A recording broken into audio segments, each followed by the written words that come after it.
intersection with Turpentine Road, and directly opposite you'll see the sign marking the start of the Tianjara fire trail. But before starting on the Tianjara, it's worth turning left onto Turpentine Road and making the short detour to Tianjara Falls.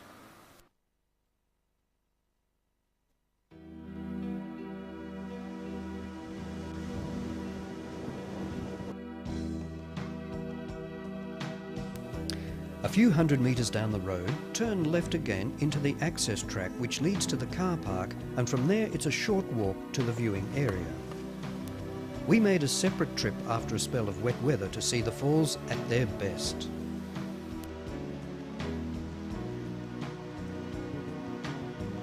This is after a week of heavy rain. The downpour has turned the normally peaceful Tianjara Creek into a torrent.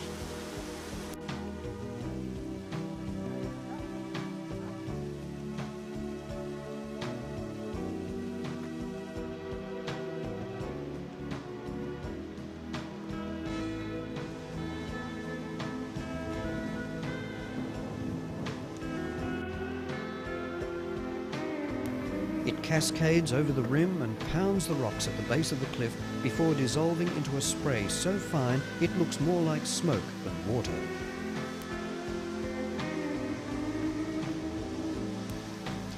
The creek then flows down the valley for a few kilometres before joining with Yarramunmun Creek and continuing towards Yalwa. Leaving the falls, we'll travel back up Turpentine Road and start the Tianjara fire trail.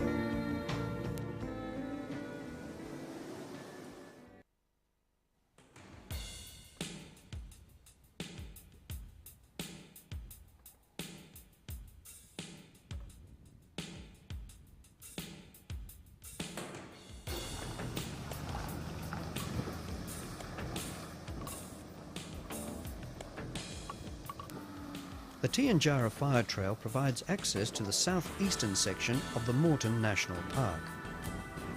As it's under the jurisdiction of the National Parks and Wildlife Service, it's a well-maintained track that can usually be completed in a couple of hours.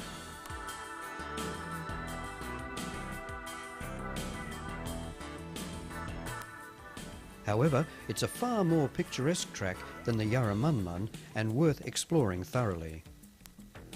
The first section from Turpentine Road is through open scrub before the trail climbs up through pockets of forest on the slopes of Kangaroo Hill and Mount Tianjara.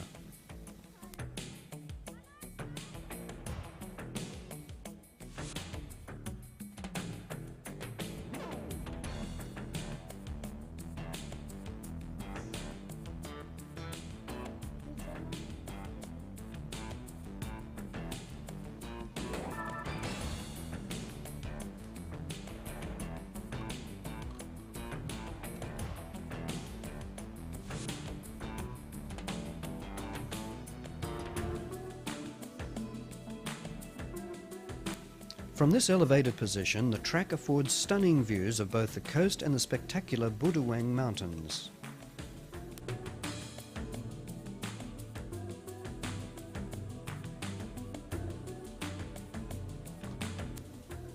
The most distinctive peak is Pigeon House Mountain, which is on the southern boundary of the Moreton National Park.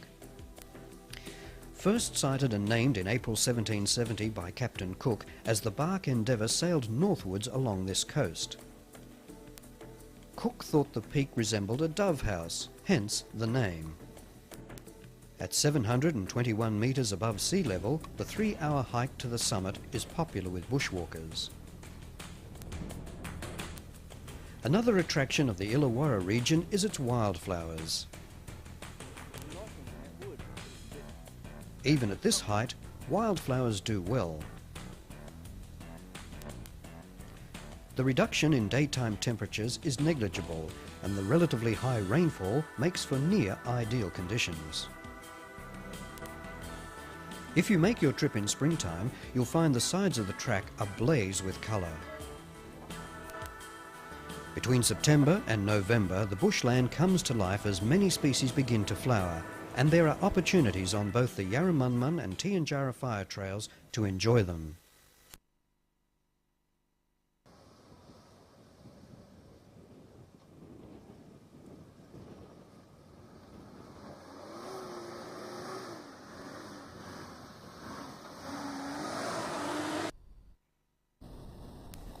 Up to this point, the track has been in good condition, but it's important to keep to the middle of the track where possible, as the edges can be soft.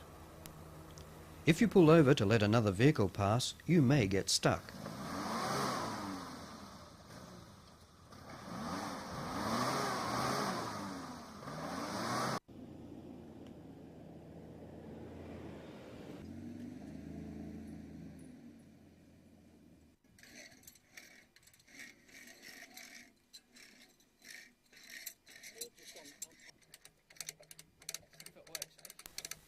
With no trees nearby, we've had to use another vehicle as an anchor point.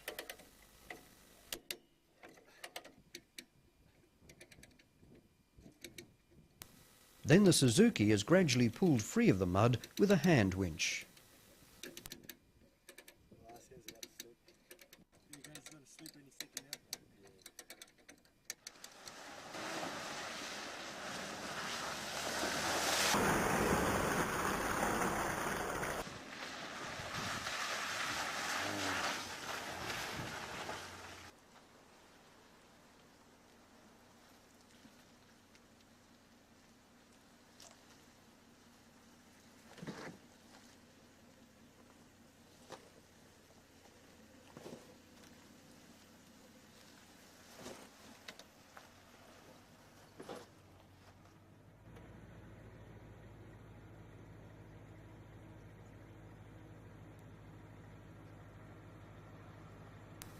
As you near the end of the track, you'll pass the aircraft landing ground. After the landing ground, turn onto Pointers Gap Road, which you can follow to the Princess Highway, and from there, a left turn will take you back to Sydney.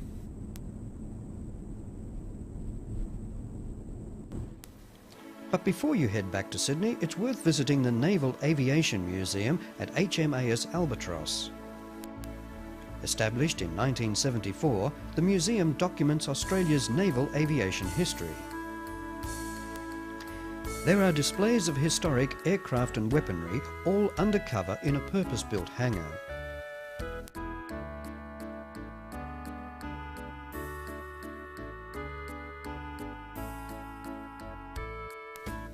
The museum is open 7 days a week from 10 a.m. to 4 p.m, and the facilities include a coffee shop, souvenirs and a barbecue area.